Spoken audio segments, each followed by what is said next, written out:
Let's look at graphing a transformed tangent function. And in this example, I'm going to graph two cycles. What we need first is the shape of the tangent function. And one complete cycle of tangent goes from 0 to 2 pi. So we need to look at the shape from 0 to, and I said 2 pi, but I meant pi. The tangent function starts at 0, goes up, has an asymptote, ends at 0, comes back towards the asymptote like this. So this is 0, and then halfway between each of those intervals hits +1 and -1. Okay, so this is the basic shape we're working with in this particular case. Now, there are no y transformations. There's no arithmetic occurring outside of my tangent function. So these are my y values that I'll be working with, 0, 1, and -1, and this is the shape I'll have. I just now need to know where this shape starts and ends on my x-axis, okay? So that's what our next task is. And the way to do that is to look at the angle of this function, because tangent, we've looked at rotating from 0 to pi, right? From 0 to pi, and that this angle here is what rotates from 0 to pi. So what I need to do is figure out that this function starts, this cycle starts when my angle 2x minus 3 pi over 8 equals 0. And if I want to know the x value, then I have to solve this for x. So to do that, I add 3 pi over 8 to both sides, and I divide both sides by 2 to get 3 pi over 16. So my graph is going to start at the x value of 3 pi over 16. And my graph is going to end when my angle 2x minus 3 pi over 8 equals the last angle, which is pi for a tangent function. Same idea, solve for x now. So I'll add 3 pi over 8 to pi. Well, pi is 8 pi over 8 plus 3 pi over 8 gives me 11 pi over 8. And over here I've got 2x, and divide by 2, and I get 11 pi over 16. So my graph is going to end at 11 pi over 16, or my cycle is going to end there.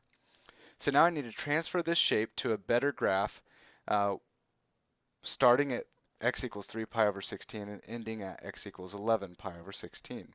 So let's do that. Let's set up our plane here.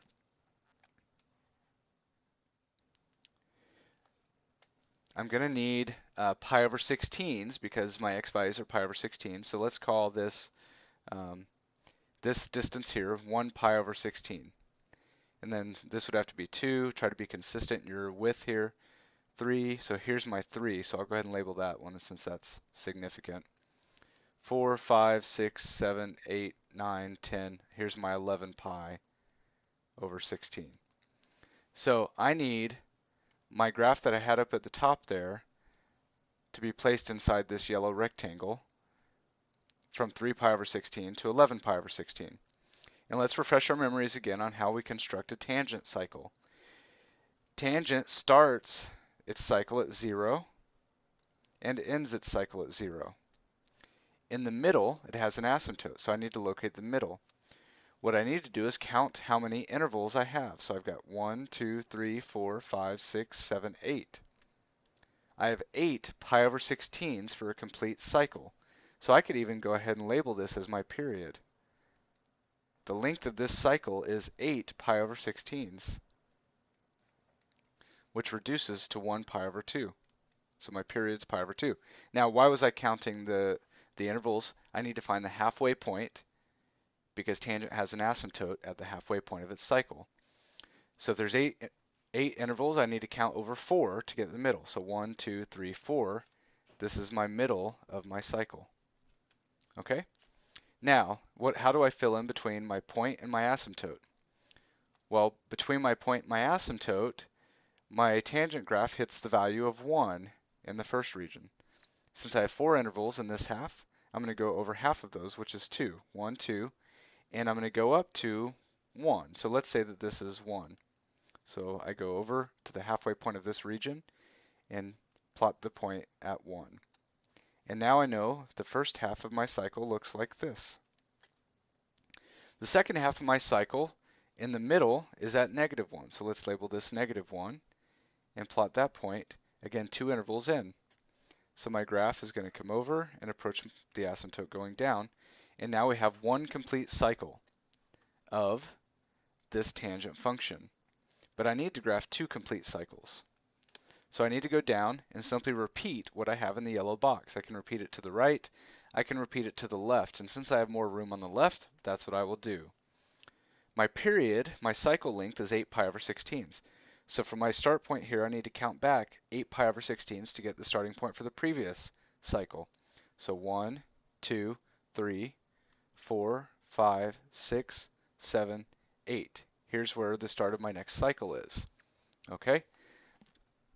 And if I wanted to, I could label that now. That's -1, 2, 3, 4. This is -5 pi over 16. Okay? I know the beginning of a tangent cycle starts at 0, so I'll plot that again. Halfway between the start and end of a cycle, I have an asymptote. So we figured that was 4 intervals. So 1, 2, 3, 4. I'll have an asymptote here. Then halfway between those, I'll hit 1 and -1. So my first half hits 1 in the middle and looks like this. My second half, which is 1, 2, hits down here and does this kind of thing. Now let me take a second and relabel my pi over 16.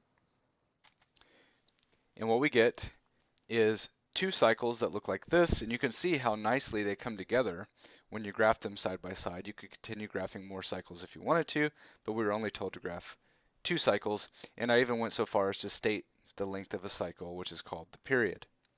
So that's the graph of this tangent function. We established its shape here, and we had to know the parent function for tangent, and then we had to figure out where this shape starts and ends by setting our angle equal to 0 and setting our angle equal to pi.